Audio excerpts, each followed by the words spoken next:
Hey everyone, sorry for the look today.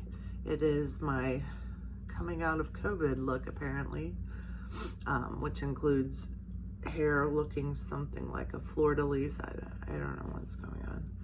Um, Still battling all the sinus junk. Quick side story.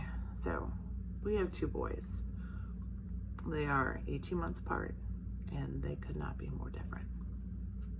The oldest one, who is just graduated 8th grade, is here, Mom, you are allowed to kiss my forehead type of kid. And he's been that way for a long time.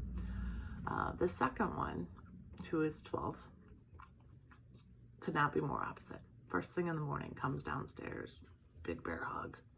He's our huge hugger, cuddle, still falls asleep with his head on my lap on the couch. But he lovingly shared COVID with me. So that has been a rough week. He is doing great. 5 days, bounced right back. Me, on the other hand, not so much. Still feeling it. Think it's just all in my head right now. But that was fun. Anyway, so that's the look today, post-COVID. But there's so much going on in the market. Wanted to at least get a video out there talking about some of this stuff. We've seen interest rates go up, which we knew was coming, right? It's the way the feds are trying to balance out the rising prices and inflation. But luckily, the last few weeks, they've taken actually a little dip, which is great for all the buyers out there. You know, they thought they were getting priced out of the market with all these highly competitive offers above asking, and that was awful for a lot of buyers. So we're seeing homes now sit a little bit longer. By longer, I mean like a week. But they're not going necessarily in the first 3 days on the market. So you're saying you got a chance. Yes, I am. You got a chance.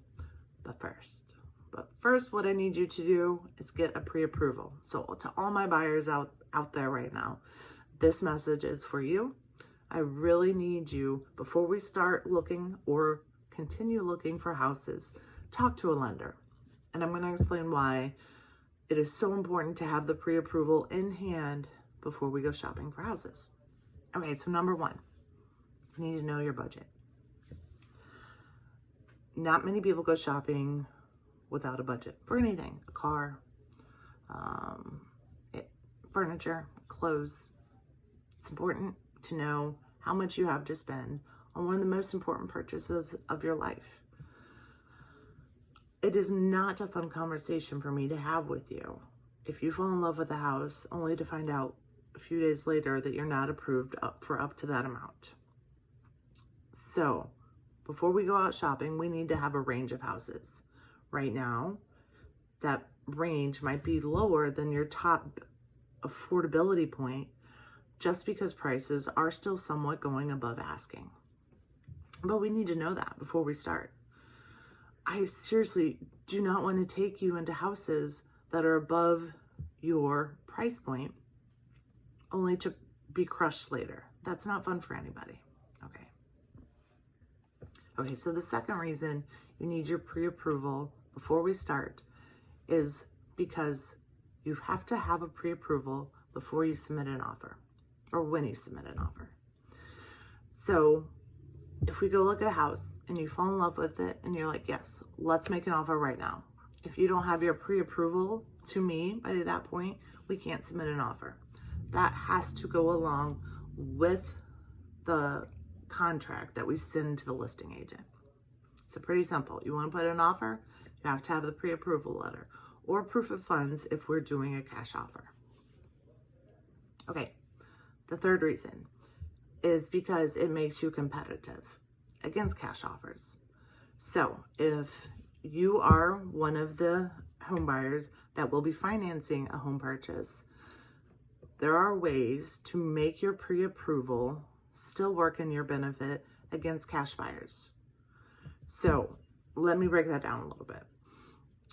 There are lenders that will get you through the pre-approval process and even into the underwriting process, so that when you submit your offer, that agent and those home sellers know that there is not a possibility of you not being funded for that house. Something along the line of the loan approval process falls through, and that happens, then the deal goes dead, because there is a clause in the contract saying dependent on financing. This contract is contingent on financing, meaning if you as a buyer cannot get financed, then you do not have to buy the house. So a seller would take, most likely, an offer that is not contingent on financing. And what are those? Those are the cash deals, right? They have the cash. They're not reliant on a loan. But most Americans need a loan to purchase a home. So what this process of getting you underwritten or into the underwriting process before we put in an offer makes you farther along in the process, and makes it so we can say that the contract is not contingent on financing, which then makes you equal with a cash buyer. So if you have been talking to a lender and you are close to or ready to buy a house, ask them about getting into the underwriting process, what you need to do. If you need help finding a lender, talk to me. I have been working with Prosperity Mortgage. We actually use them for our refinancing of our home, and they have this program where they can get the buyers into underwriting. They will send a letter to the agent or call them themselves directly, telling them that you are good to go. And then there's no jeopardy of you falling out of financing. So I hope that was helpful information. 3 really strong reasons why you need to get the pre-approval process started before we start looking at houses. Okay?